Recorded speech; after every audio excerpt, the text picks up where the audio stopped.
চ্যানেলে নতুন হয়ে থাকলে চ্যানেলটা অবশ্যই সাবস্ক্রাইব করে দিও আর পাশে থাকা বেল আইকনটা প্রেস করে দিও যাতে আমার ভিডিও সবার আগে তোমার কাছে পৌঁছে যায়। আজকে আমি চলে এসেছি একদম গরম গরম পাটিসাপটার রেসিপি নিয়ে। তো চলো দেখে নেওয়া যাক এর জন্য কী করতে হবে। এর জন্য আমি এখানে 150 গ্রাম মতো মুগের ডাল নিয়ে নিয়েছি। মুগের ডালটা আমি ভিজিয়ে রেখেছিলাম, তো সেটা নিয়ে নিয়েছি। মুগের ডালটাকে এরপর আমি খুব ভালোভাবে মিক্সিতে পেস্ট করে নেব। একদম ফাইন পেস্ট করে নিতে হবে, একদম স্মুথ হয়ে যাবে পেস্টটা। তো এই যে দেখো পেস্ট তৈরি হয়ে গেছে। এইভাবেই পেস্টটা তৈরি করে নিতে হবে। আর আমি এটাতে জল দিইনি, পেস্টটা তৈরি করার সময় দিয়ে দিলাম এতে 150 গ্রাম মতো আটা।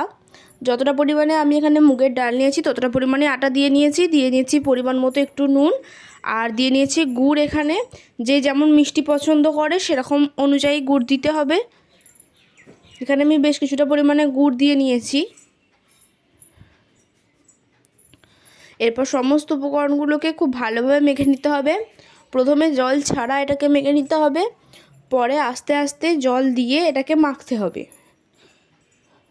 এই যে দেখো অল্প অল্প করে জল দিচ্ছি আমি, পুরো জল একবারে দিয়ে দেব না, অল্প অল্প করে জল দেব। আর শেষে তোমাদের দেখাবো যে ব্যাটারটা ঠিক কতটা মোটা বা কতটা পাতলা হয়েছে। এই যে দেখো ব্যাটারটা ঠিক এতটাই রাখতে হবে আমাদের, এর থেকে মোটা বা পাতলা করলে চলবে না। এরপর একটা তাওয়া গরম করতে দিয়েছি, গরম হলে তাতে দিয়ে দিচ্ছি সাদা তেল। সাদা তেলটা পুরোটা তাওয়ায় মাখিয়ে নিলাম। আর এইভাবে হাতা দিয়ে 1 হাতার থেকেও কম পরিমাণে আমি দিয়ে নিলাম সেই ব্যাটারটা। তারপর তাল পাতার একটু অংশ থেকে আমি এটাকে গোল শেপ দিয়ে নিচ্ছি। যে যতটা বড় করতে চাও সেই অনুযায়ী শেপ দিও।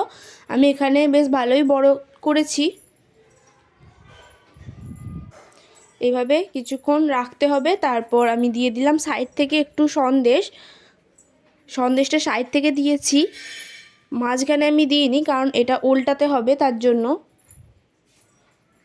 এরপর দেখতে হবে সাইডগুলো খুব ভালোভাবে হয়েছে নাকি। সাইডগুলো হয়ে গেলেই এইভাবে খুন্তির সাহায্যে আমি পুরোটাকে উল্টে নেব।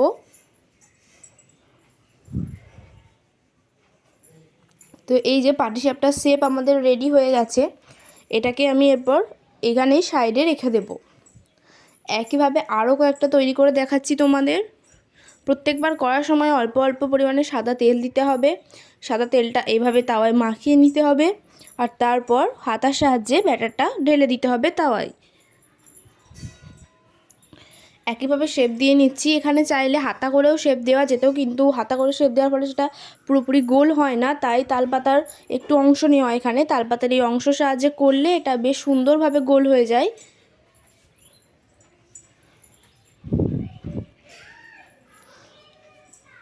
তো একইভাবে আমি সাইড থেকে দিয়ে দিলাম একটু সন্দেশ। দেখতে হবে আমাদের তলাটা ঠিক মতো হয়েছে কি না, নাহলে এটা ফেটে যেতে পারে।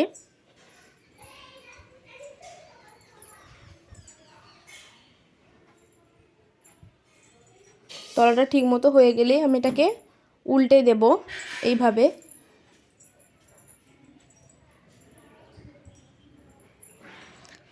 শেপটা একদম এইভাবেই দিতে হবে। তো এই যে দেখো কতগুলো পাটিসাপটা তৈরি হয়ে গেছে আমাদের। এরপর এগুলোকে আরও একটু সুন্দর করার জন্য, আরও খেতে সুস্বাদু করার জন্য আমি তাওয়ায় দিয়ে নিচ্ছি ঘি দিয়ে আমি এগুলোকে ভেজে নেব পাটিসাপটাগুলোকে। ঘিটা গরম হয়ে গেলে আমি পাটিসাপটাগুলো দিয়ে দেবো এক এক করে। এই যে দেখো পাটিসাপটাগুলোকে খুব ভালোভাবে এরপর ঘিয়ে ভেজে নিতে হবে।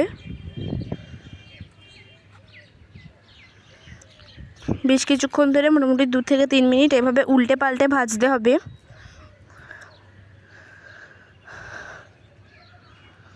আর এইভাবে ভেজে নিলেই কিন্তু আমাদের তৈরি হয়ে যাবে পাটিসাপটা দুর্দান্ত স্বাদের।